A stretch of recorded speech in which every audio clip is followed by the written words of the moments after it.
Good evening. It is Monday, August 16th. I grabbed another one of these guys from Harbor Freight. I like it, you know.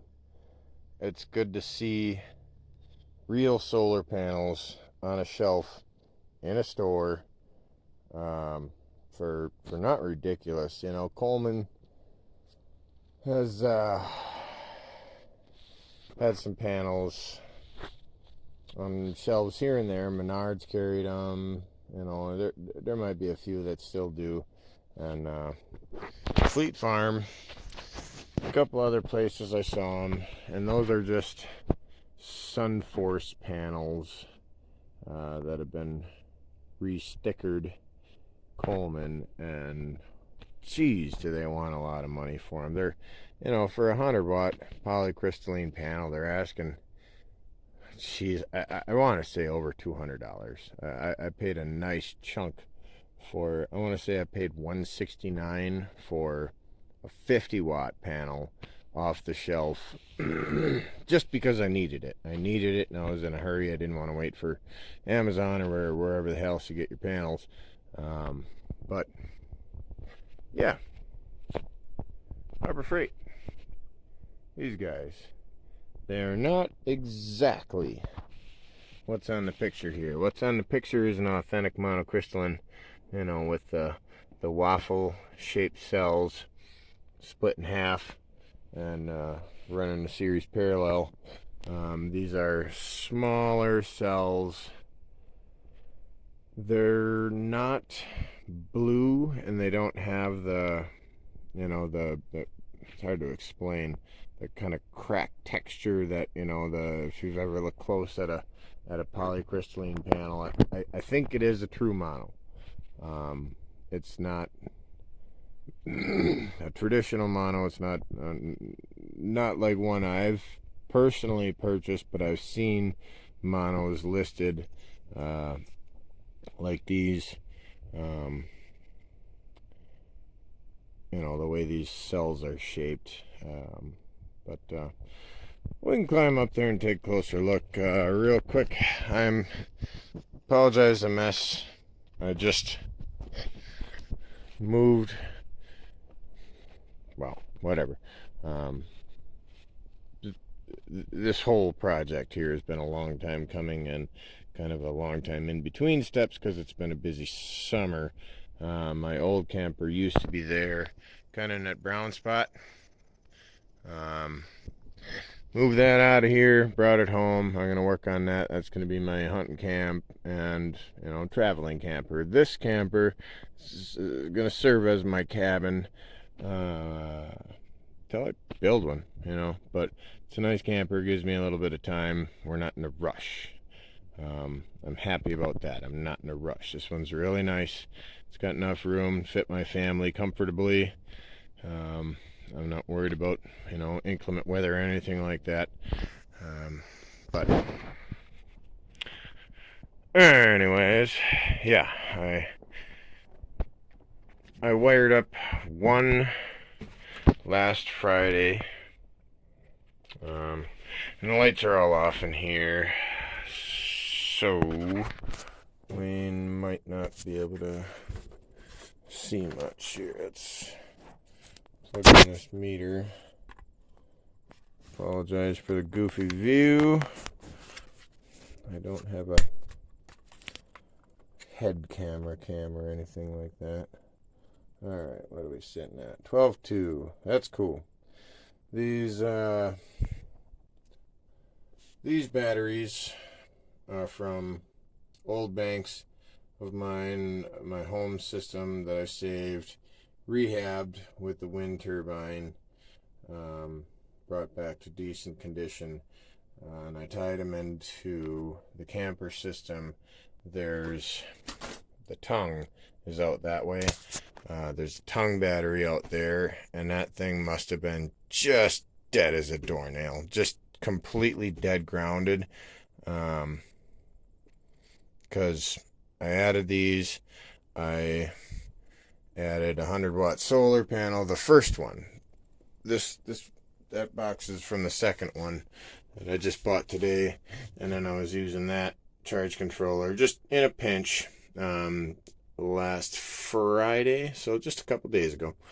And I wanted to get at least one of them hooked up and one of them charging the batteries to rehab them, because I wasn't sure what the state charge was.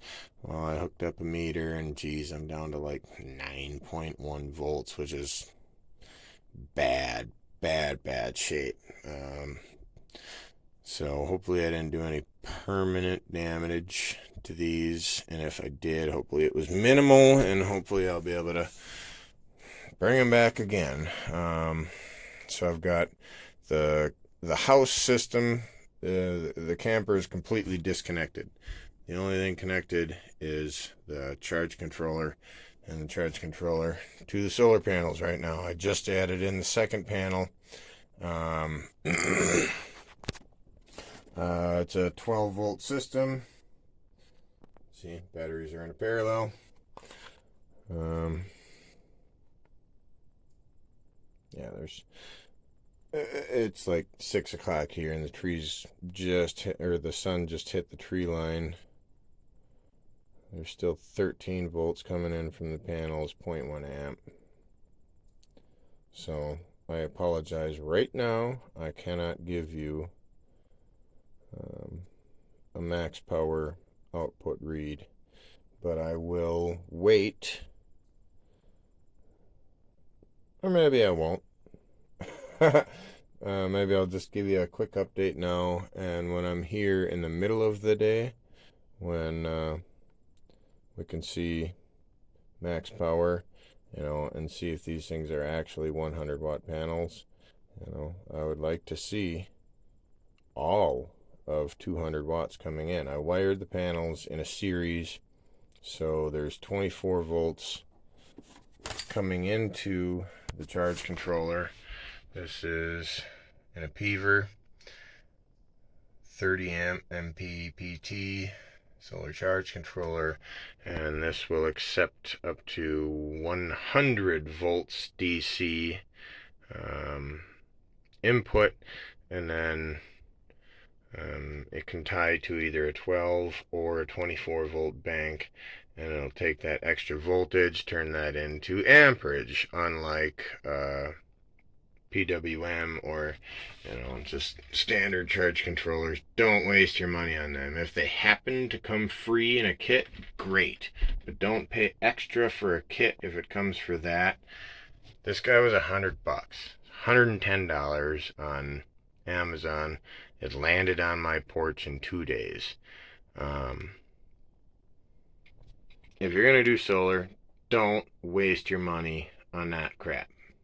I got that for free in a kit years and years and years ago, and I honestly basically use it for a voltage meter here and there when I forget my multimeter, because that's about all it's good for. It's got just junk algorithm for charging. These are smart. They have 4-stage charging, and they'll, as long as I don't draw off of these batteries for a couple of days, they will bring them all the way back, and they'll be full batteries again. So anyways, let's step up on the roof,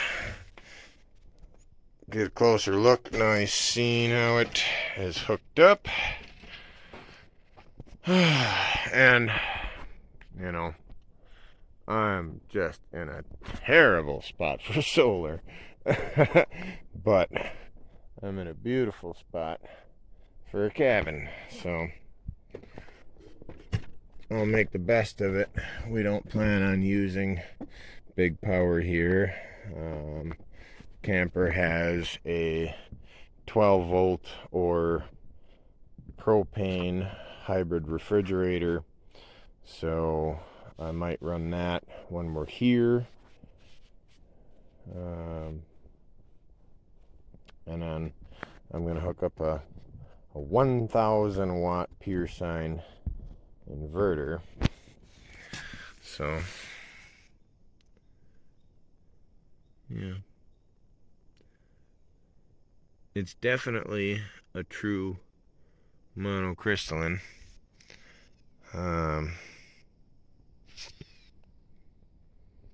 You can see the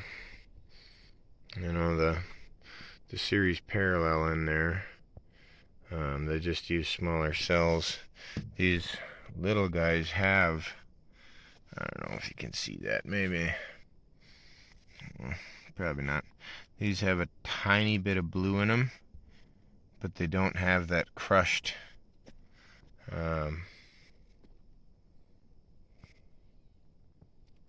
blue that the polycrystalline has, and the monos, none of them have that. They're just solid black, so they absorb all of the thermal solar energy. Drawback to these guys: in the summer they perform a little bit less than your polys. In the winter they perform better. They can get themselves in optimal temperature range in the winter. In the summer they get a little bit hot and their efficiency goes down. But panel to panel, nice and consistent, nice heavy duty aluminum frames. I don't really care about the plastic corners, but I guess it's alright. Cool thing is they come with pretty decent legs.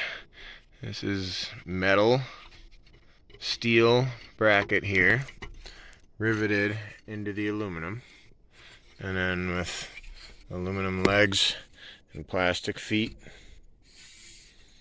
They're fairly heavy duty, like, that's not bad. 12 gauge wire coming out.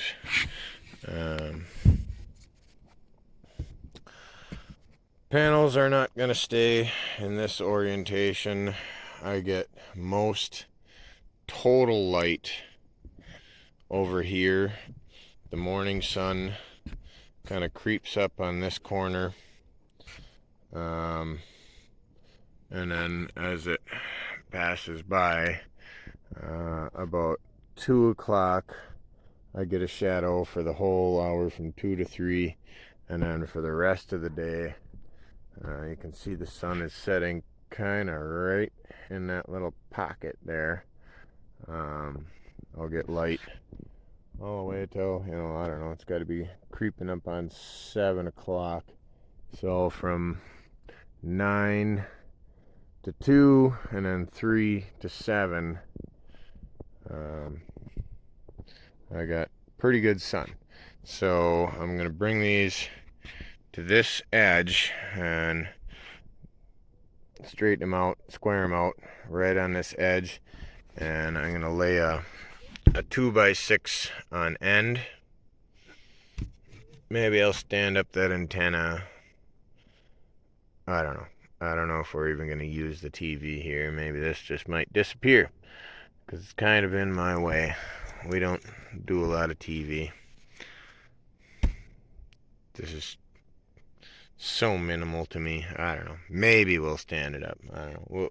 We'll see how the panels lay out. I think the one will come to here. Yeah, I might just have to get rid of this, but they're gonna lay down here, and then they'll get all that early sun, and it won't be at such an aggressive angle like how they are with the legs.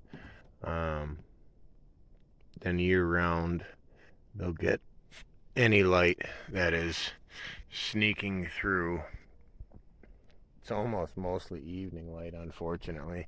Late morning to noon, that's due south, so it's getting my noon to 1:32, and it's getting my 3 all the way to sunset, and that light will still come down and hit both the panels.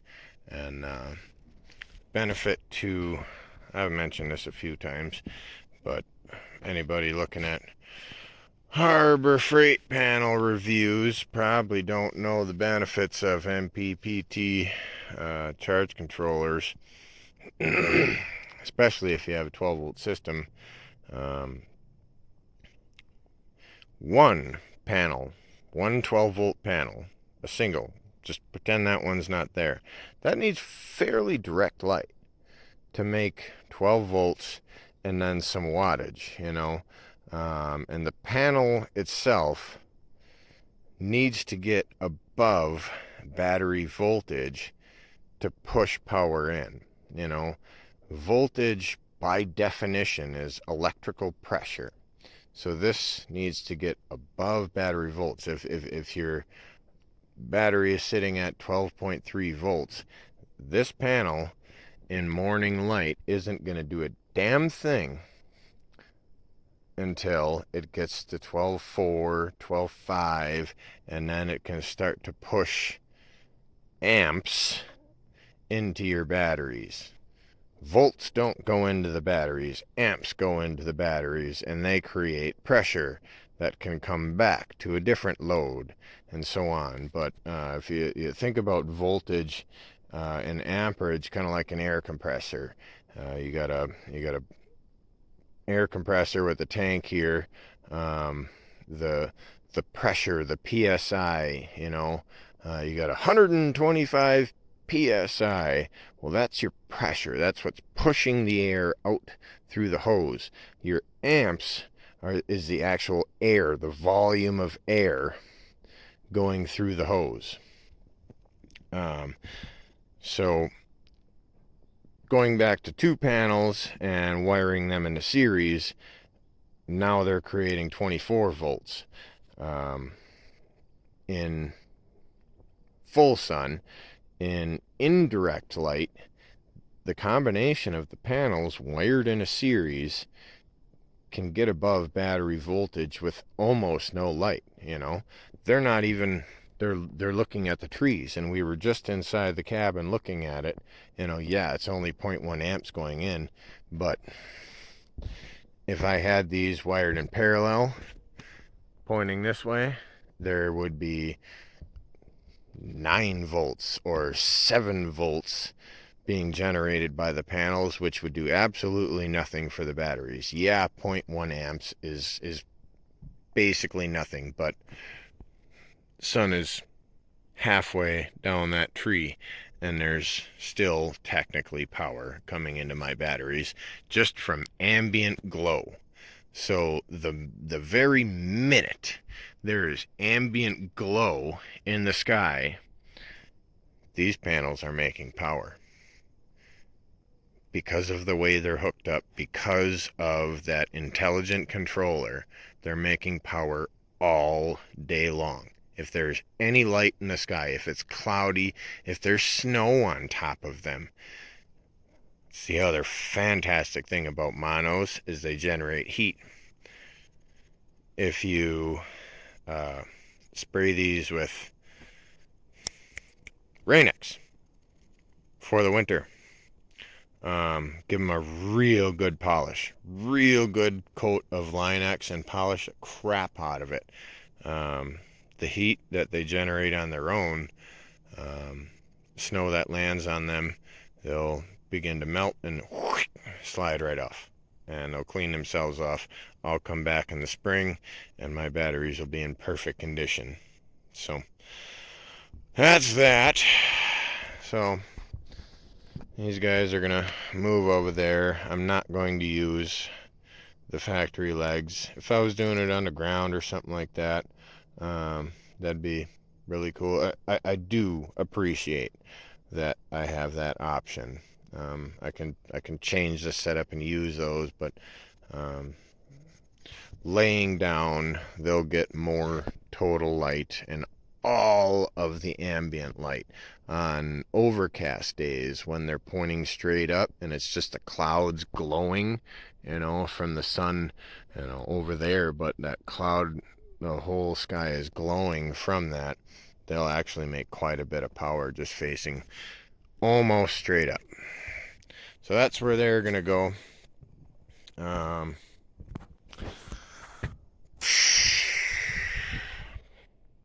Yeah, I think that's about it. Next time I am here with full sun, I'll try to get it on noon 30ish.